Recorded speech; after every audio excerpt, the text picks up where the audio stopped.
We are still finalizing the precise numbers of the shipments coming next week and the weeks after. We are looking at 30,000 shipments this week and about similar numbers next week. I'm pleased to announce that we expect to receive another 25,350 doses of the Pfizer vaccine next week. That's about 29,000 doses, and they can all be first doses. We don't have to hold back any of that portion for the second dose. Procurement Minister Anita Anand, as you just heard there, says 30,000 doses are expected to arrive in Canada this week, with a similar shipment coming next week. That did cause a bit of confusion today, as the federal government says up to 249,000 doses will be in the country by the end of the year. And in fact, Major General Fortin confirmed that will still be the case going into cabinet a few hours ago.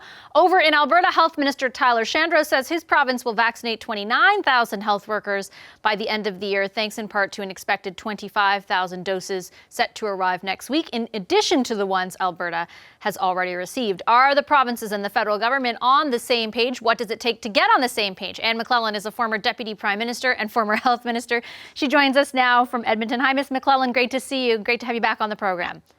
Hi, great to see you again, Vashi. I was hoping to lean on your experience through SARS, which of course is not perfectly in any way analogous to what's unfolded here, but you would have had a lot of experience in coordinating things with at least one province, if not more than one province during that. Tell us a bit about what might be happening behind the scenes in an effort like the one underway to vaccinate this country. Well, I think it's pretty clear that there's been a high level of coordination and collaboration actually throughout COVID from the beginning. I think it took everybody a little while to get used to working together. But I think with the rollout of the vaccine and the distribution plan, very high level of coordination. I was so pleased to see Major General Fortin basically put in charge of the logistics of the rollout. That's what the Canadian Armed Forces is one of the things they're very good at. I think Major General Fortin commands a lot of respect across the provinces and the territories. And I think it's just very clear that the level of coordination and collaboration was so much higher than it was during SARS. We had to work really hard to get everybody on the same page. But we've learned a lot from SARS as well. And one of the lessons learned was that we all had to work better together and collaborate more closely and listen to each other and work together in a seamless way. And I think with the vaccine rollout, sure, there are going to be hiccups, but I think with the vaccine rollout, what you see is a higher level of collaboration and coordination than we've probably seen in a very, very long time, Vashi. Aside, Ms. McLellan, from the difference that you pointed out and sort of lessons learned from SARS, why do you think it is that that level of cooperation has increased? Is it the severity of this pandemic? Is it something else? What do you think? I think it is the severity of the pandemic, the fact that it has lasted as long as it has. So many Canadians have been infected. So many Canadians have died.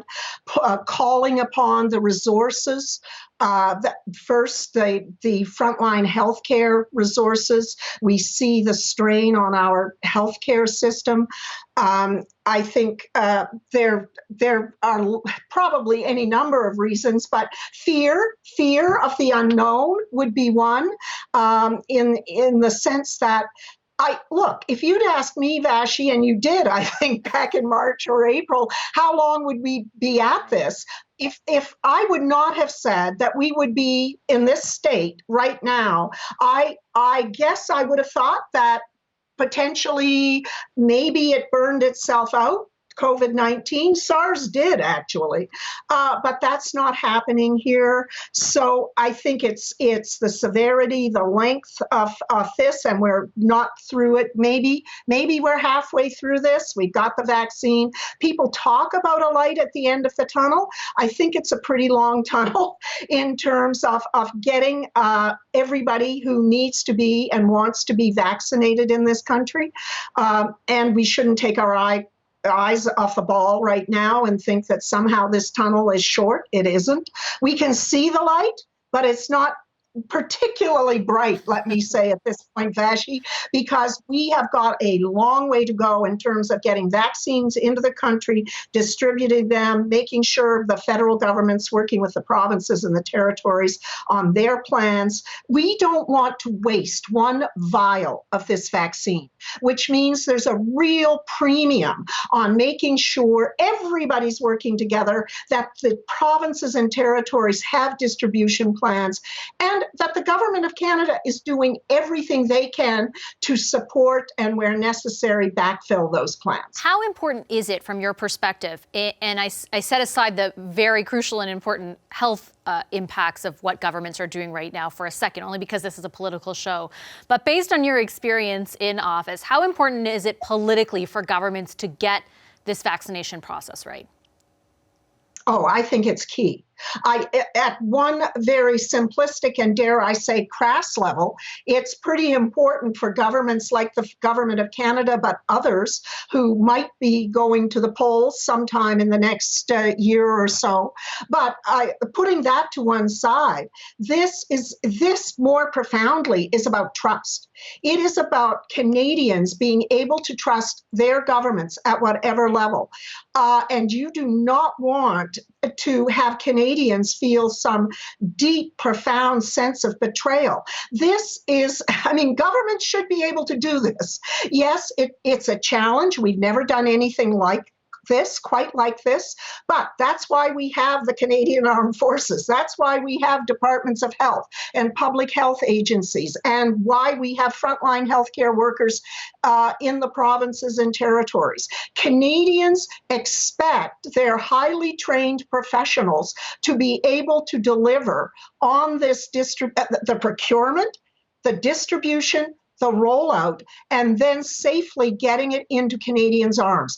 I would say that actually this is a profound test of our government's, at all levels, ability to deliver what we expect of our governments. Was there ever a time when you were in government that it faced a similar kind of test? Obviously not close to the same, because this is such a unique situation, but is there anything you would liken to that level of a test? Well, actually, Vashi, I would have to say that during SARS, we put in jeopardy. When I say we, I mean all levels of government. People, just especially in the city of Toronto, amazing frontline workers, but during SARS. But I actually think we put at risk the trust that Canadians should have in their government and feel comfortable having in their government. SARS was the first time we had dealt with a global infectious disease, even though it was not declared a global pandemic. And we were not prepared. And David Naylor, who's on your show pretty regularly, today, in fact, wrote the report.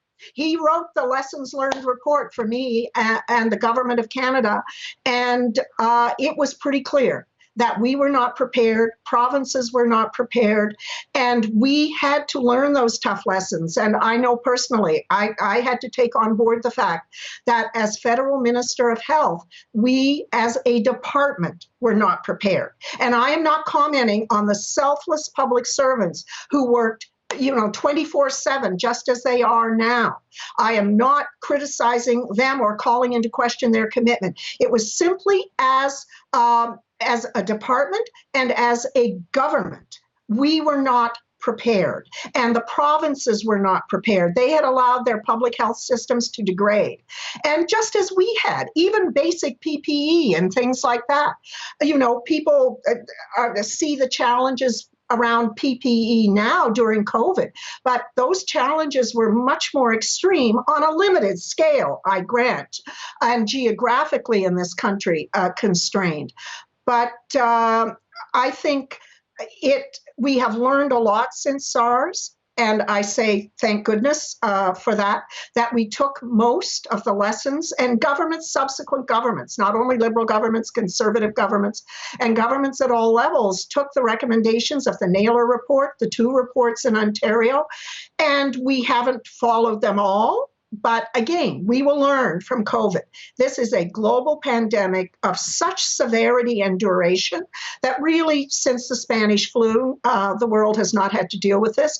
Thankfully, we're in a very different place in terms of medical science, in terms of technology, logistics, the way you can move around the world globally, which is also one of the reasons the disease spreads, ironically. But I think so far governments, I would have to say, going back to where we began this discussion, that governments at all levels have worked well together, and Canadians have every right to expect that. If our governments cannot work together during this crisis, then Canadians should call into question who is leading their various governments. And on that note, I'll leave it there. Ms. McLellan, a pleasure as always to have you with us. Thanks so much for making the time. Thanks so much. And happy holidays, Vashi, if I don't hear from you again. You will, I'm sure. Happy holidays to you and your family as well. Stay safe there in Edmonton. It's Anne McLellan, of course, former Deputy Prime Minister as well as former Health Minister. Hi, I'm Vashi Capellos, host of Power in Politics. See more of our show by subscribing to the CBC News channel or click the link for another video.